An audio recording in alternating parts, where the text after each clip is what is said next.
Students, in this video we will study about the female reproductive system. Clear? Now we are studying about the human reproduction.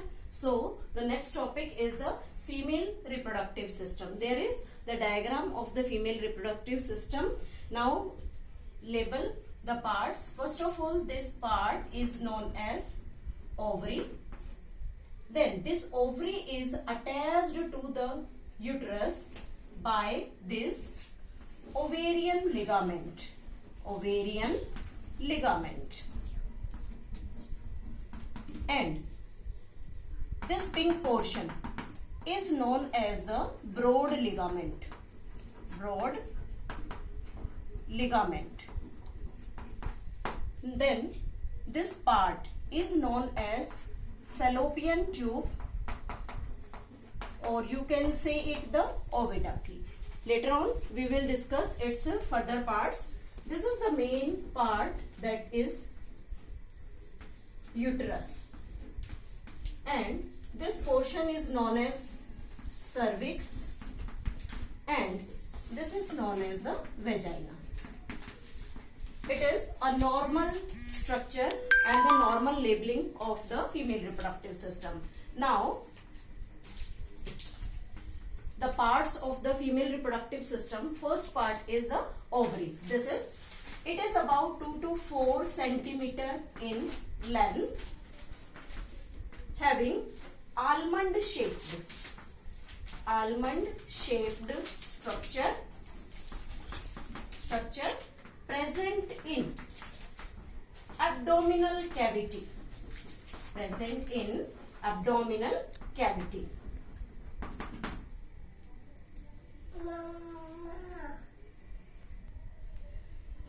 It is present in abdominal cavity. This ovary secrete female sex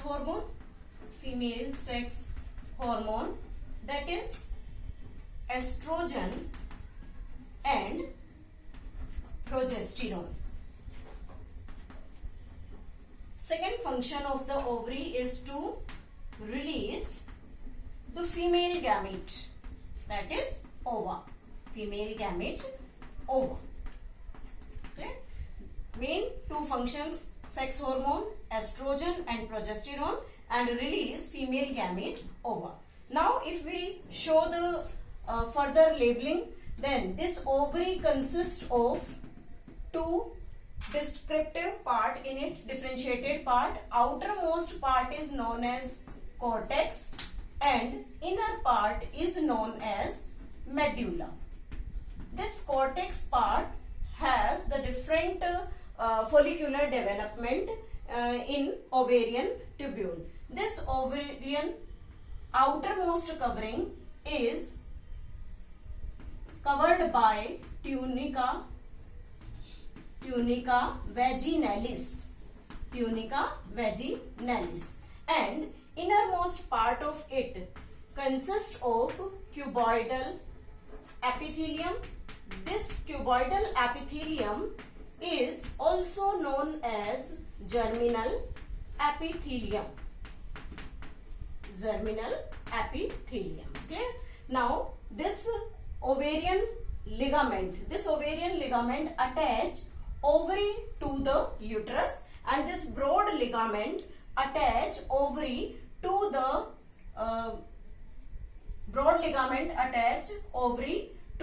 peritoneum layer. Peritoneum layer.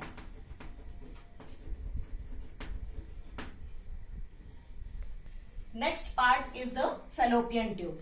This fallopian tube is also known as oviduct. It is about 10 to 12 centimeter long. Its first part, this one, is trumpet-like part, which is known as infundibulum. That is the trumpet-like part. And it helps in collection of ova from ovary. Then this part contains these finger-like process which is named as fimbriae. Fimbriae is the finger-like projection. Finger-like projections.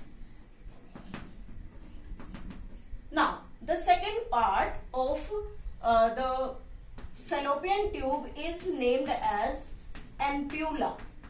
This ampulla is widest part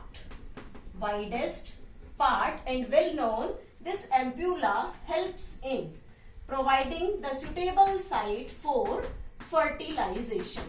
It means the fertilization takes place in fallopian tube, but only in this ampullary region. Now, this portion is known as isthmus.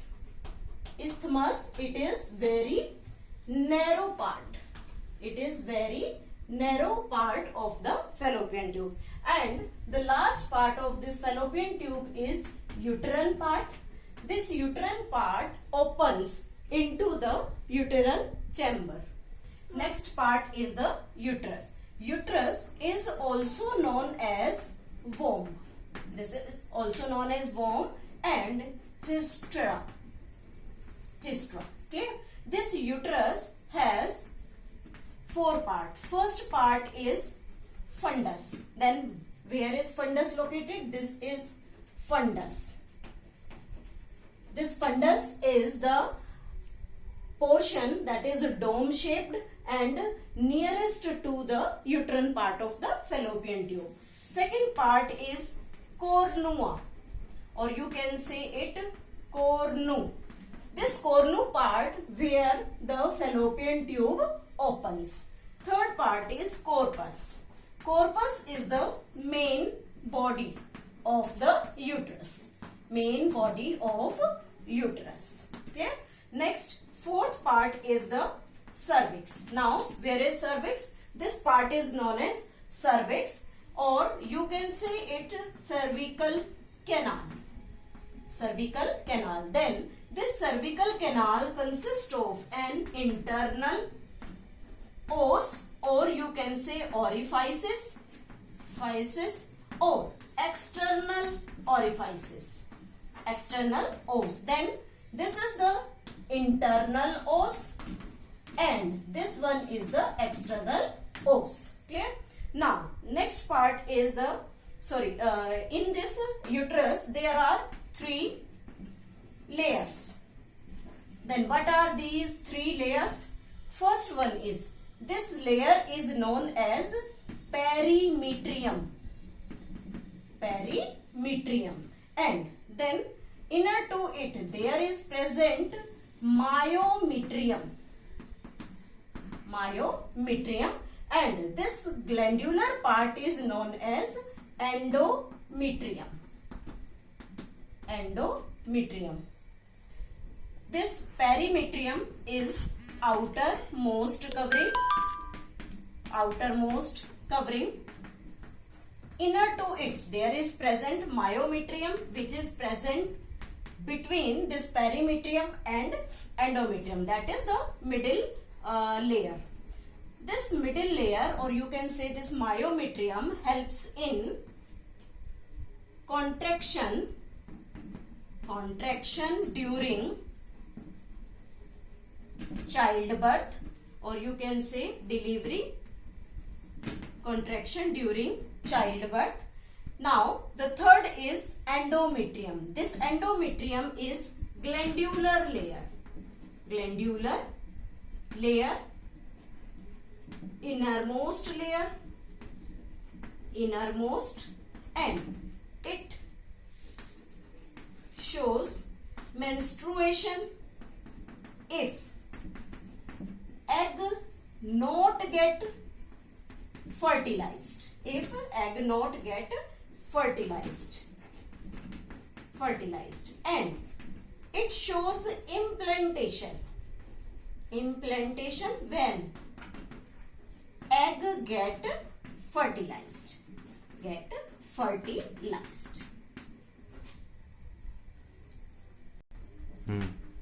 Now, the last part of the female reproductive system is vagina.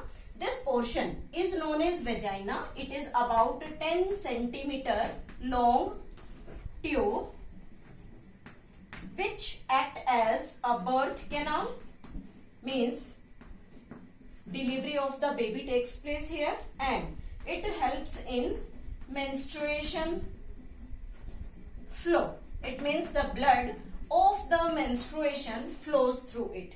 It consists of a membranous structure which is named as hymen. Then hymen, it is just a membranous structure. Membranous structure present at the mouth of vagina. Now in next video we will study about the external genitalia. 10 minute के हो गए.